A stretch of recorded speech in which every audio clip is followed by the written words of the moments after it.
Allah ngasih hadiah kepada hambanya, DP-nya itu ujian. Dan yakinlah hadiahnya minimal 10 kali lipat lebih baik daripada ujian itu. Minimal, karena gak ada amal soleh yang dibalas di bawah 10 kali lipat tuh gak ada. Amal soleh, amal ya bukan niat. Amal yang udah kita kerjakan minimal dibalas 10 kali lipat. Minimal, maksimalnya bighairi hisab, tanpa batas. Bighairi hisab, tanpa batas. Ada yang 700 kali lipat kayak sedekah. Tapi tetap aja ayat sedekah di akhirnya ujung-ujungnya apa? Bighairi hisab juga kan? Berarti sedekah itu minimal dibalas 700 kali lipat. Minimal. Kalau kita yakin. Selalu syaratnya kalau kita yakin. Dan saya ngebuktiin itu banget. Saya pernah ngalamin lagi jalan-jalan di sebuah kota yang ada becak kayuhnya, becak sepeda gitu ya. Jalan terus saya bilang, Pak berapa ongkosnya? 20.000. Udah naik aja 20.000. Karena kita keliling-keliling kota, ternyata saya jadi kasihan sama dia 20.000. Kasihan kan 20.000 dibayar keliling kota, walaupun pas mampir beberapa tempat mungkin dia dapat tips ya. Tapi saya nggak tega gitu, dia cerita tentang anaknya lagi sekolah, apa segala macam, makin bikin baper kan. Pas selesai, saya kasih dia 100.000. Dari 20.000 dikasih 100.000 karena kasihan. Dan saya yakin, nggak mungkin sedekah itu sia-sia. Kan Nabi bersumpah kan, demi zat yang jiwaku di dalam genggamannya, tidak berkurang harta karena sedekah. Demi Allah kata Nabi, nggak berkurang harta karena sedekah. Berkurang harta karena belanja, ya. Berkurang harta karena pacaran? Banget. Modal banget kan? Apalagi buat cowok. Tapi berkurang harta karena sedekah? Gak mungkin kata Nabi. Demi Allah gak berkurang harta karena sedekah. Berkurang harta karena istri? Enggak. Karena memberi kepada istri itu pahalanya lebih gede daripada sedekah. Makanya ngemodalin pacaran setelah nikah itu tumbuh berkah. Modal pacaran sebelum nikah itu apes. Jadi kalau pengen modal nih, ngemodalin cewek, traktir, ngapa-ngapain, bayarin, jangan sebelum nikah. Sebelum nikah jadi orang pelit aja, nggak apa-apa. Tapi setelah nikah, jor-joran sih, apalagi yang, bayarin semuanya. Kenapa? Pahalanya lebih gede daripada sedekah. Bahkan lebih gede daripada infak fi sabilillah. Seorang suami memberi nafkah istri, itu pahalanya terkadang lebih besar daripada kita berinfak untuk fi sabilillah, untuk korban perang. Saya heran kalau ada orang sedekahnya rajin tapi ke istrinya kikir, aneh, berarti dia gak ngerti konsep. Padahal memberi kepada istri itu selama itu kebutuhan pokok ya. Dan sedikit entertain, gak apa-apa asal gak berlebihan, itu luar biasa. Makanya saya kalau jalan sama istri yang yang mana? Itu yang Onit suka, oh ya Onit suka. Kasih aja, kenapa? Minta ini, kasih. Selama ada kan kenapa gak dikasih kan ya? Nanti Allah ganti, makin rajin kita ngebayarin istri kita, ngebelanjain istri kita, makin Allah ngasih yang kita nggak pernah duga-duga. Sampai istri kita cemburu sama kita. Kok kamu duitnya banyak banget sih? Kan gara-gara aku sering ngasih ke kamu. Ya udah sini lain lagi. Mau ditransfer berapa gitu kan ya? Saya ngasih 100.000 ke si bapak. Dan saya yakin teman-teman sedekahnya pasti lebih dari itu karena 100.000 saya sebut. Kalau 1 juta ke atas saya nggak mau nyebut, malu dong, ria ya.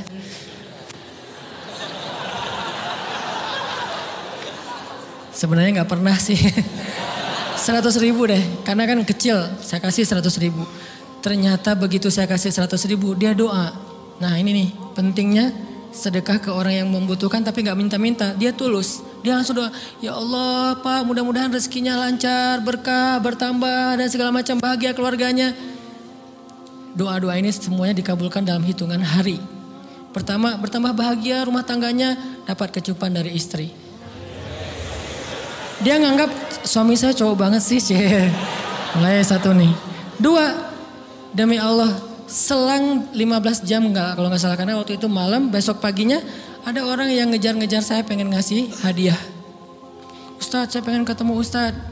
Maaf saya nggak bisa ketemu sekarang, lagi rush, lagi tight schedule gitu-gitulah, sok-sok gaya nggak jelas gitu ya. Terus Ustadz saya pengen banget ketemu, dia nggak ngomong pengen ketemu apa. Kalau dia bilang mau ngasih duit kan langsung saya prioritaskan kan ya.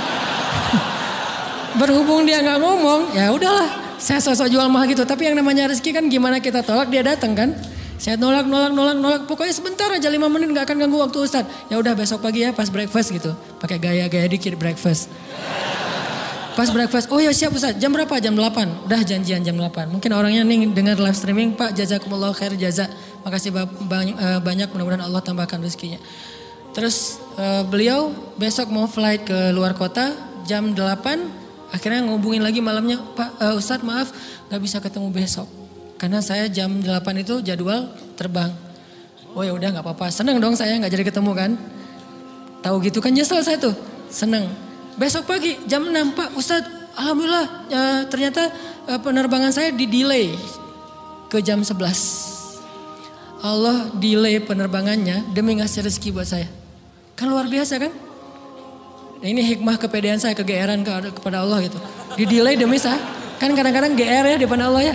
Robbi akraman kan gitu ayatnya. Allah memuliakan saya dengan istighfar tetap. Akhirnya saya bisa ketemu Ustadz. Saya nggak baca WA-nya, terlambat baca, baru baca jam 8. Dia udah mulai agak putus asa, kayaknya udah gak mungkin ketemu nih. Jam 8 pas saya baca, ternyata orangnya nggak di delay. Ya udah saya balas, ya udah sekarang saya tunggu ya jam 9. Maaf, cuma sebentar. Nggak apa-apa Ustaz, 5 menit. Datang dia, datang ngasih apa coba? Ngasih duit 200 juta. Demi Allah. Cuman berselang beberapa jam, saya tolak-tolak. Tahu gitu Pak, datang malam ini aja.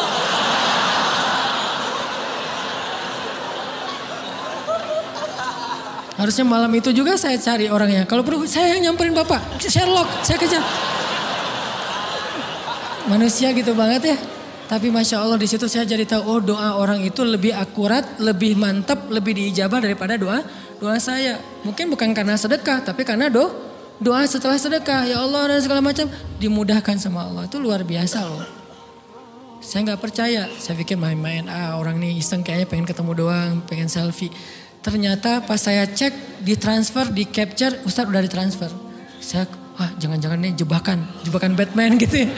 Nyari-nyari sana segala macam. Alhamdulillah ternyata emang niat baiknya pengen, alhamdulillah saya terkesan, saya dapat hidayah lewat Ustadz segala macam. Sekarang saya pengen membalas jasa Ustadz walaupun kecil 200 juta. Untung saya nggak kaget dan kemudian pingsan. Pak 200 juta stroke kan ya, bahaya. Lebih mahal dari 200 juta.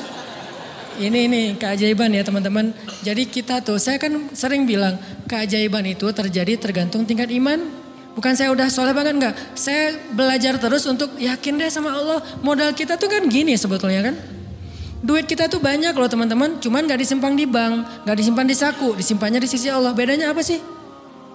Kenapa kita kalau disimpan di bank tenang? Saya lagi punya duit banyak dari 100 juta. Di mana? Di bank. Aman. Kenapa kalau disimpan di saku aman, tenang. Kenapa kalau disimpan di Allah gak tenang? Kenapa kalau disimpan di Allah kita bilang gak punya duit? Ini kan gak fair sama Allah. Gak punya duit nih. Siapa bilang gak punya duit? Kan ada Allah. Tinggal minta sama Allah. Tapi gak ada wujudnya. Tapi kan ada janjinya. Bukankah janji Allah lebih kuat daripada wujud? Bukankah iman harusnya lebih mantap daripada sesuatu yang konkret yang kita lihat? Ada duitnya di sisi Allah. Kenapa gak dikasih? Karena kita belum butuh. Kalau kita yakin duit kita itu ada di Allah, tapi dikasihnya pas kita butuh. Begitu butuh ya Allah langsung dikasih sama Allah. Itu banget benar-benar terjadi dalam kehidupan kita. Pasti kayak gitu. Tingkat tergantung kita yakin apa enggak.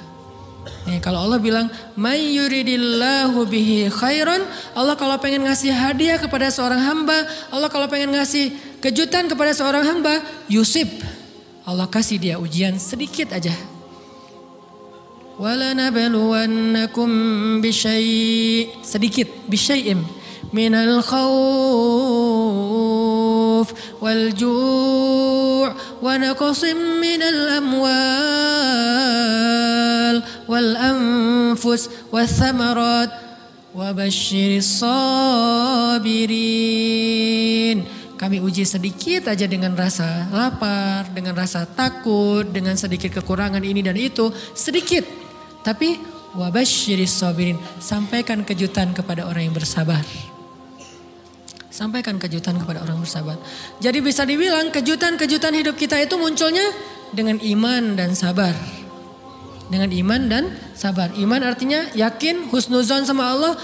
Ana inda dhanni abdi bi. Aku tergantung prasangka hambaku kepadaku. Sabar, wasta'inu bis sabri was shalah. Minta pertolongan Allah, caranya dengan sabar, kemudian dengan sholat. Pasti Allah tolong. Ustaz saya udah sabar. Sabar lagi. Isbiru wasabiru. Kalau udah sabar, bersabar lagi. Sampai kapan Ustaz? Sampai Allah Subhanahu wa taala benar-benar mengakui kesabaran kita. Setelah itu Allah pasti kasih. Terus apa yang harus saya lakukan Ustaz? Buktikan di hadapan Allah kita itu hamba yang penyabar. Jangan bilang ya Allah saya akan sabar. Jangan, tunjukin aja. Ya Allah kurang apa lagi dari saya? Tunjukin aja. Nanti Allah sendiri yang akan memberi kita gelar sabirin. Sehingga Allah bilang wabasyiris sabirin. Sampaikan berita gembira kepada hambaku yang sabar. Dan kalau Allah udah ngasih berita gembira itu beruntun loh.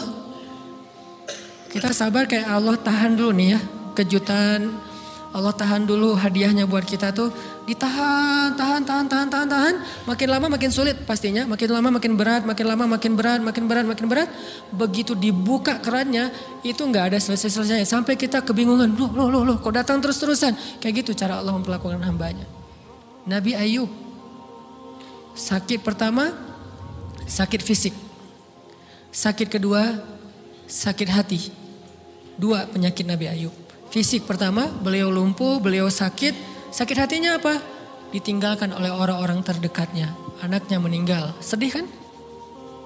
Kemudian pembantu-pembantunya pada resign. Makin kecewa. Dasar kalian. Kemudian teman-temannya pada menjauh. Grupnya nge-live dia. Bukan dia live grup. Grupnya yang nge-live dia. Orang unfollow. Tiba-tiba followersnya tinggal 1 doang. Yang tadi ada ribuan, sekarang tinggal 1. Istri satu-satunya yang masih setia mendampingi beliau. Tinggal 1 followersnya. Kebayang gak tuh? Yang posting udah sepi, udah gak ada yang nge-like. Istri aja yang nge-like. Ini nih Nabi Ayub. Ditambah lagi datang keluarganya ke rumah Nabi Ayub. Gak mau ketemu dalam jarak dekat. Dari luar ngomongnya, Ayub kami gini. Kemarin kamu harta kamu tuh kan kamu ada masalah minjam duit karena istri kamu ini gimana nih bayarnya? Terus mereka tutup muka nggak mau tertular. Mereka bilang jangan dekat-dekat dengan Ayub. Yang lebih parah lagi ada yang sampai nuduh gini. Ternyata ya kamu itu selama ini bukan orang soleh. Selama ini kamu tuh pura-pura pencitraan ordai. Ini buktinya nih. Ternyata akhirnya Allah tunjukin juga borok kamu, aib-aib kamu. Ternyata kamu itu selama ini orang munafik. Jadi Nabi Ayub malah dituduh orang jahat, orang yang terkutuk, yang selama ini mencitrakan diri sebagai orang baik gara-gara sakit itu dituduh demikian. Sedih luar biasa, bertahun-tahun. Ada riwayat mengatakan 17 tahun, ada yang mengatakan lebih atau kurang. 17 tahun ditahan semua kebaikan oleh Allah, kecuali 1, iman. Sehingga Nabi Ayub tetap yakin Allah maha baik. Pokoknya yakin Allah maha baik. Allah gimana pun diuji Allah maha baik. Diambil anaknya Allah maha baik. Diambil kesehatannya Allah maha baik. Diambil hartanya Allah maha baik. Jadi orang yang tadinya paling kaya di negerinya sekarang paling miskin di negerinya. Kebayang gak tuh dibalik 180 derajat. Yang tadinya paling kaya gak ada yang lebih kaya daripada Ayub. Sekarang yang paling miskin. Gak ada yang lebih miskin daripada Ayub. Allah maha baik, Allah maha baik, Allah maha baik. Husnuzan kepada Allah. Dan itu gak sehari 2 hari, 17 tahun husnuzon kepada Allah. Pada puncaknya ketika istri beliau harus menjual rambut, gundul, potong rambut, dijual demi apa? Udah gak tahu lagi ngemodalin apa untuk ngasih makan Nabi Ayub. Akhirnya nyari-nyari kerja gak ada yang nerima, jual rambut, pakai jilbab di rumah gak buka-buka jilbab. Ayub curiga, yang kenapa kamu gak buka jilbab di hadapanku? Enggak apa-apa, kan lagi musim panas, gak apa-apa. Akhirnya Nabi Ayub minta tolong dibukain ada apa, curiga kan.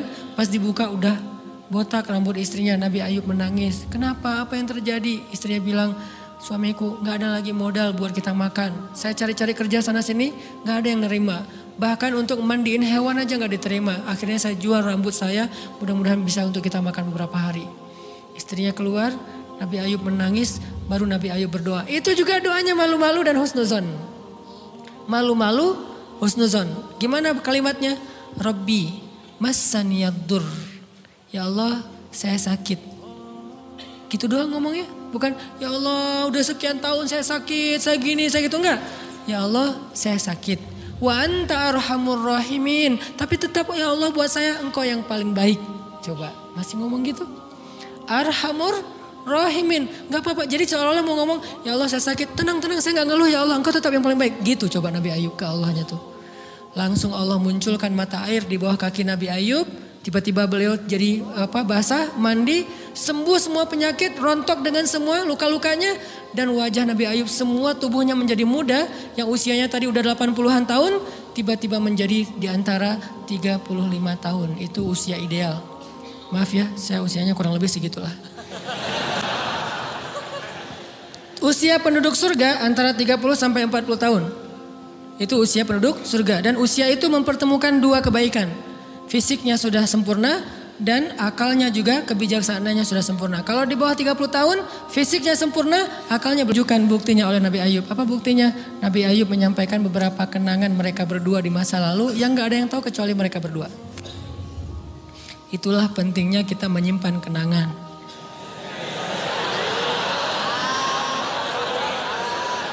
Kalau ada masalah gitu kan, nauzubillah harus operasi wajahnya. Kamu bukan suami saya. Ada buktinya apa? Ada satu hal yang cuma kita berdua yang tahu. Kalau perlu jangan satu hal, banyak hal ya. Cuma kita doang yang tahu. Orang lain nggak tahu. Pas disebut itu benar, tidak ada yang tahu masalah itu kecuali kita berdua. Akhirnya dipeluk Nabi Ayub ngajak istrinya untuk mandi di mata air yang sama. Istrinya mandi langsung muda lagi. Setelah itu Allah SWT beri mereka harta yang sangat banyak. Lihat kalau Allah udah buka, pertama fisiknya disempurnakan lagi. Kemudian Allah turunkan air hujan. Diturunkan hujan bukan air, hujannya dinar dan dirham. Di belakang rumah Nabi Ayub itu ada tempat penampungan gandum gitu kan. Ada 2 tempat penampungan. Turun hujan pertama dinar. Sampai penuh penampungan gandum dengan dinar, koin-koin dinar yang 1 dinar mungkin harganya sampai 3 juta. Turun banyak, kemudian turunnya lagi dirham. Penuh, turun lagi di atas atap-atap beliau sampai rumah Nabi Ayub dipenuhi dengan dinar dan dirham. Ini apa? Nabi Ayub kaget. Setelah itu istrinya hamil. Setiap tahun ngelahirin 13 anak Nabi Ayub yang sudah Allah wafatkan. Lahir setahun satu. Wajahnya, karakternya, namanya semua persis seperti yang sudah Allah ambil. Seolah-olah mereka belum meninggal tapi mereka hanya pergi dan kembali lagi. Dibalikin semuanya. Dan Nabi Ayub lebih kaya berpuluh-puluh kali lipat daripada sebelum beliau sakit. Buah dari kesabaran. Artinya Allah kalau mau ngasih kebaikan yang berlipat ganda, yang luar biasa, yusib, Allah kasih dia ujian sedikit. Itu hadis Bukhari. May yuridillahu bihi khairan yusib min. Allah akan menguji dia. Dan yang terakhir yang kita coba bangun juga, ini saya lebih ke perasaan ya. Kalau amaliyahnya mungkin ustadz-ustadz lain mengajarkan amal riyadhah buat sabar segala macam. Ini lebih ke perasaan. Satu, kita yakin emang kita layak dikasih hukuman kayak gini, emang kita banyak dosa. Jangan terlalu besar kepala, saya nggak layak dihukum, saya nggak layak diperlakukan kayak gini. Kalau manusia ke kita wajar kita ngomong kayak gitu. Saya nggak layak diperlakukan kayak gini sama dia, oke. Tapi oleh Allah layak banget karena emang kita banyak dosa. Makanya kalau kita nggak kuat lama-lama digituin, banyak istighfar. Yang kedua, husnuzon, lebih keperasaan nih. Oh Allah pengen ngasih saya kejutan. Sabar. Sampai kapan? Sampai Allah benar-benar melihat kesabaran kita. Yang ketiga, nah ini juga lebih keperasaan.